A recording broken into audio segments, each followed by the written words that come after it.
Hello everybody, welcome back to another video. Today we got another episode of your OGR, baby, as today we're going to be talking about the chaotic 6-5 victory by the Edmonton Oilers over the Anaheim Ducks. And this game from start to finish was insane, filled with defensive mistakes, Mike Smith, making some, letting some bad ones in. And in our offense just ripping apart the Ducks while theirs were also ripping us apart as well. This game was just from top to bottom nutty. It really was. It really was crazy. And, Barry, I don't even know where to get started. If you were watching the stream, I was massively disappointed at Tyson Barrie at a lot of points throughout this game. I was really not happy with the way that he played. But Evan Bouchard, oh my lord, I love Evan Bouchard. We're going to really get into talking about all those guys, but before we get into that, I'd like to just say, if you are new to the channel, make sure to slap that subscribe button and also hit that like button as well, ladies and gentlemen. That'll be very much appreciated. So let's just get right into the recapping this game. There's a lot of goals, so if I do forget how, things happen, I'm sorry, it's my bad. But right out the get-go, Kevin Shattenkirk gets the first goal of the game for the Anaheim Ducks, and this was a really, really bad play by Duncan Keith. Now, he decided that he was going to push, and I don't know what's wrong with our defensemen and them wanting to push and step up so damn much. It ticks me off. I don't know if this is what Tippett and his coaching, but Darnell Nurse does it, Duncan Keith does it, Cuckoo does it. Every defenseman decides that they're just going to step up and play hero in this moment and try to take the puck away. But 100% of the time, it's never going to work. Duncan Keith steps up. He decides to puck watch. Same with Nuge. Same with CC. They all go after, I think it was Henrique. Henrique made a nice pass over to Zegras. Kevin Shattenkirk was wide open since no one was there to block him. And he walked right on in and scored a beautiful goal there on Mike Smith to start off the game, which was a horrible defensive miscue and just horrible start to the game. Now, first of all, this CC and Keith pairing were actually pretty good throughout the game. I'll give them that. They had some problems getting the puck out of their own zone, which I've seen a lot, but they weren't that bad defensively throughout the game. And the only time that they had a rough start was the first period. Keith and CC had a very rough first period, but for the rest of the game, they were all right. They weren't very noticeable. They made some nice defensive moves. They had a hard time moving the puck out of the own zone, and that's like the only complaint that I have about them, is that whenever Keith tries to send it out of the own zone, it seems it does get out of the zone, but it always ends up in the Anaheim Ducks' hands because he can never either make a pass or make a nice move because he's too damn slow out there. It's actually crazy how slow Duncan Keith is and how he just cannot make a move. Compared to someone like a Caleb Jones or an Ethan Bear, who somebody would be more agile out there and be able to move that puck or maybe be able to make more quicker movements than what Duncan Keith can do. I would say, one of those guys would be able to break out the puck out of their own zone more and better than what Duncan Keith can right now, because he seems very slow and sluggish. Now, Duncan Keith still had a very good game. It's as I'm noticing that slow game that Duncan Keith is playing is going to burn us. We're playing against some teams that don't have the greatest offensive power in the world, and sooner or later, I think it's going to burn us a little bit. In the end of things, Keith and CC still play very well defensively. They had really good defensive numbers. Their goals for number were actually pretty high up there as well. They were generating a pretty good amount of chances as well. Just some nitpicking parts on my part that I really didn't like about the Keith and CC pairing, but they were probably one of our best defensive pairings throughout the night, which is pretty rough to say. But moving on, Zach Kassian bounced right back in the game and got us a big goal. And this was huge. Fogle was, started off the play, breaking it in for us, getting it over. And then we lost control of it. But Fogle, turned it over, intercepting a nice pass, getting it over to Nuge. And Kassian just trailed right on in to the front of the net. And Nuge set him up with a perfect pass to get his first goal of the season. And Zach Kassian just looks like Zach Kassian. He looks like the true Zach Kassian that I thought I wasn't going to see this year. I really didn't think I was going to see this Zach Kassian this year. I thought I was going to be disappointed by Zach Kassian again this year. But that third line of Fogle, Kassian, and Ryan looks for real. It really does. We actually got a competent third line for the first time in forever, where we actually got a good third line centerman in Derek Ryan. Zach Cassian's looking good, and Warren Vogel's actually being a very good energy player. He's creating a lot of good defensive plays. He's not, he's generating some good offensive opportunities like what he did here. He's just, not bad. He's a pretty good third line guy for the Edmonton Oilers. Now, of course, he's definitely not even up to the value of Ethan Bear. I love Warren Vogel, but nowhere near the even amount of value for Ethan Bear, and I'll never say that. I love Warren Vogel. It was a great pickup, but definitely not for Ethan Bear. Anyways, instead of, keep going on the Ethan Bear bus, we'll move on. Connor McDavid got a beautiful goal there, by a beautiful setup pass there by, I think it was No, was it? No. Yeah, this was the breakaway goal there by McDavid, yes. This was a beautiful pass by Jesse Puljujarvi to set up Draisaitl.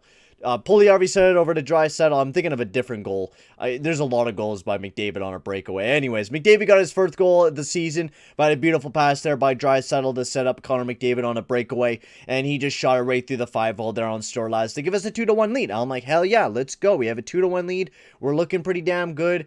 And then the goals just keep on coming in from, the Anaheim Ducks. Sam Steele gets one right back on the board to tie back up the game at 2, which, it was a rough game, really, it was a rough goal. It really, really was. It went off of Bouchard's stick. It was a rough goal. I'm just watching it over here again because, I'm not going to memorize every single goal that happened. It's pretty hard for me to memorize that. It really is. But yeah, so this goal happened. Sam Steele basically swung it around. It hit off of Bouchard's stick and just tipped right underneath of Smith's pad and ran to the back of the net to tie the game up at 2. Now, one critique I do have about this play is that Cuckoo shouldn't have stepped up the way that he did. He kind of put himself way out of position, and then Evan Bouchard had to be relied on big time during that play as well. So I thought Slater Cuckoo, I seen it a lot. These past 2 goals were just because, a defensive guy, steps up at a really bad time and should be playing, at a degree where he should be playing in front of the net and maybe playing a little bit more passive aggressive, pushing the guy to the boards instead of giving them a good high quality spot of getting a nice rebound chance, which they did. It did generate a good high quality rebound chance. I think Ludestrom took the nice shot there and gave a nice big juicy rebound there to Sam Steele. So it's an unfortunate goal. It really was. We tied back the game up at 2, but then Leon Draisaitl on the power play as we got a 5-on-3 man advantage as Jesse Puljujarvi did not just get 1 penalty drew on him, he got 2. He got 2 penalties drew on the guy, and that's why I love Jesse Puljujarvi so much. Is just his worth ethic out there is just absolutely insane. He was just absolutely working his ass off on this play, drew 2 penalties, and now we go out there and we get a huge power play goal to give us the lead once again 3-2. And that is awesome to see here for the Edmonton Oilers to get that lead back up and going. And this was the 200th career NHL goal for Leon Draisaitl, which is just absolutely massive for the guy. And I cannot wait to see him hit the 300th, the 400th, the 500th goal of his career and continue on climbing through the ranks of the Edmonton Oilers leading goal scorers. But Draisaitl got his first goal of the season, and it was a beautiful setup pass there by Connor McDavid. And then moving into the second period, and this is where shit hits the fan big time, man. This is where everything just hit a big wide door. And, for the first half of the second period, it didn't look too bad. We were controlling the play, I thought. We were playing pretty good. And then we just made some real bad defensive mistakes. The Delorier goal, it was a rough one. Yamamoto missed the net wide, and you can't be missing a shot like this. You really can't. And that's the biggest critique throughout this game as well. We got to start hitting the net more because a lot of these times where we missed the net ended up being really good chances for the Anaheim Ducks, and this is one of them. Yamamoto missed the net wide, and it ended up being a great transition game for the Anaheim Ducks. Getzlaf and Terry took up the puck. They passed it right over to Delorier, who just sniped it on Smith. This could have been a save that Smith could have made, and he didn't. It was unfortunate. I don't think he hugged the post properly enough or something like that, but, not up to blame defensively. Barry could have maybe done a little bit of a better job, but he was already manned up with one guy there in Terry, making sure he didn't receive the pass, and Delorier was left wide open, and Smith could have made the save, but unfortunately he didn't, and the Anaheim Ducks tied the game up at 3. And now this is where I get really, really mad. And I get really frustrated because Sam Steele got another one to give the Ducks a 4-3 lead. And guess what Tyson Barrie was doing? He went up. Actually, hang on. Let me just go grab a stick. So yeah, now I got my stick, and I'm gonna show you a little bit of a demonstration of what Tyson Berry was basically doing out there. Okay, so he was backing up, he was playing defense against one of the other players, and it got over to Sam Steele. He had to rotate over.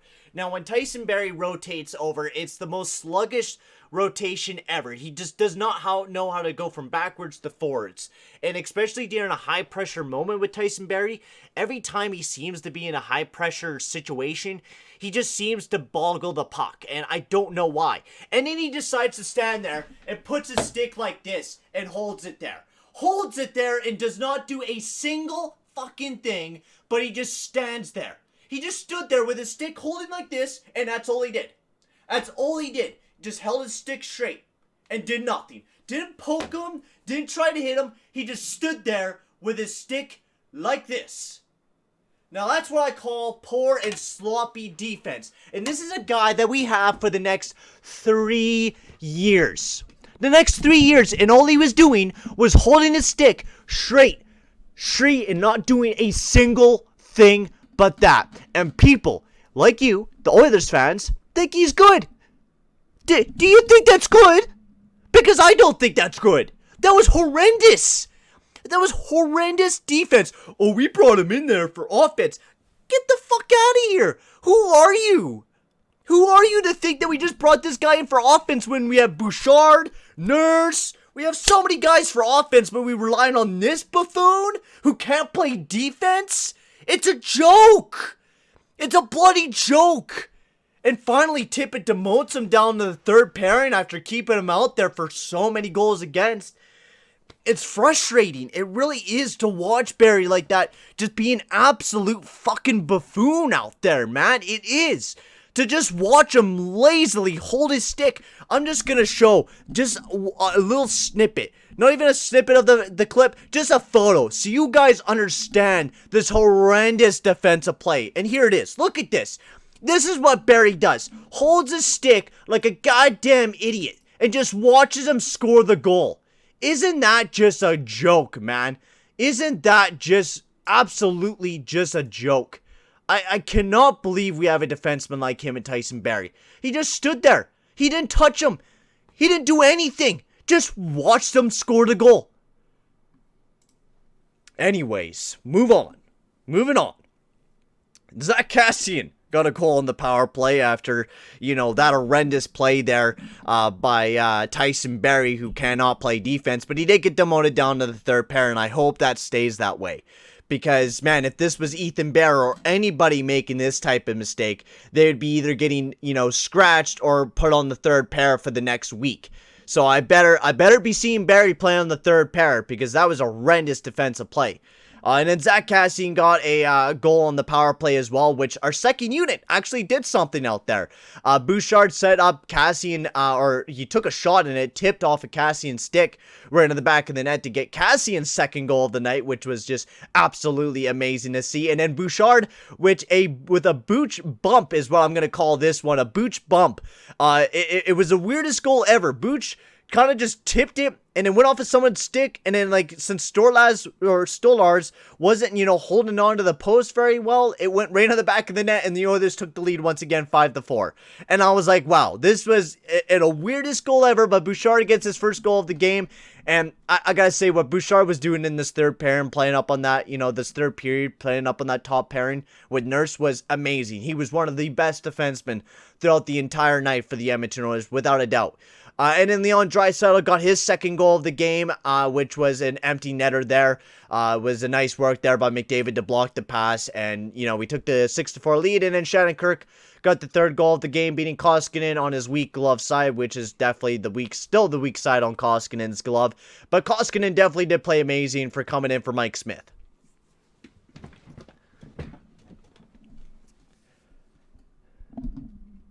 But That's all the goals, folks. That is all the goals. That was a lot of goals to talk about. 11 goals to talk about throughout this entire game, and it was a tough game to watch. It really was. It was up and down emotions throughout the entire game. Hating on Tyson Barrie, hating on Darnell Nurse or whatever it may be.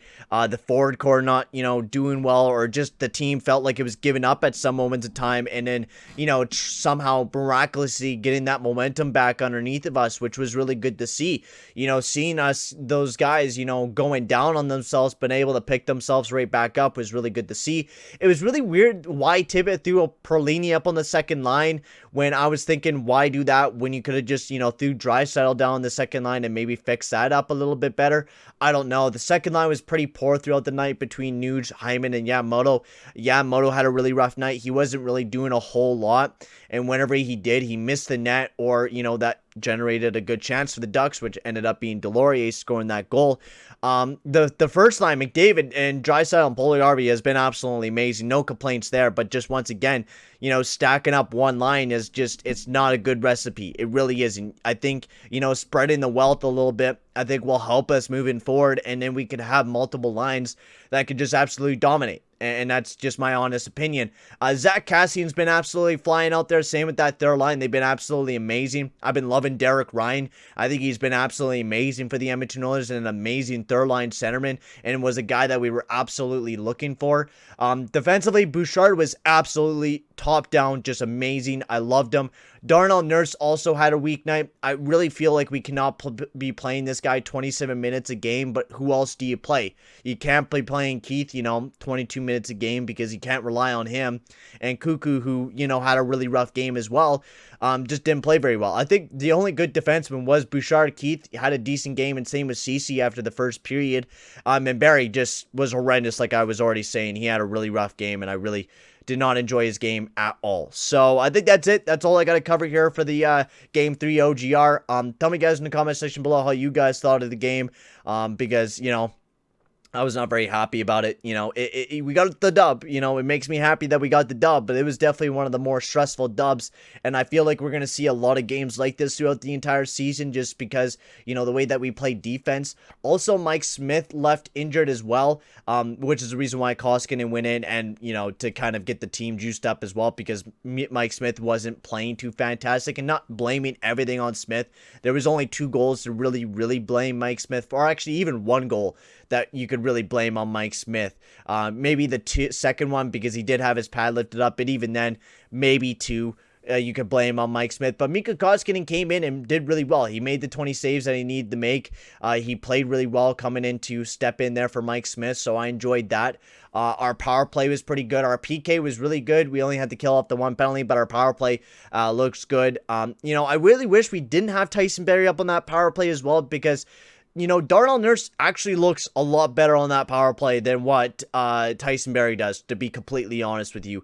Tyson Barrie does not look good on that power play, and Darnell Nurse or Evan Bouchard, I think, would be better, without a doubt, than Tyson Barrie on that power play. And I cannot believe we have to deal with Tyson Barrie for the next 3 years, man. I cannot believe that. I think I'm just going to end it there. Thank you very much for watching. Make sure to like and subscribe, guys. And we'll see you guys all in the next one. Adios, amigos.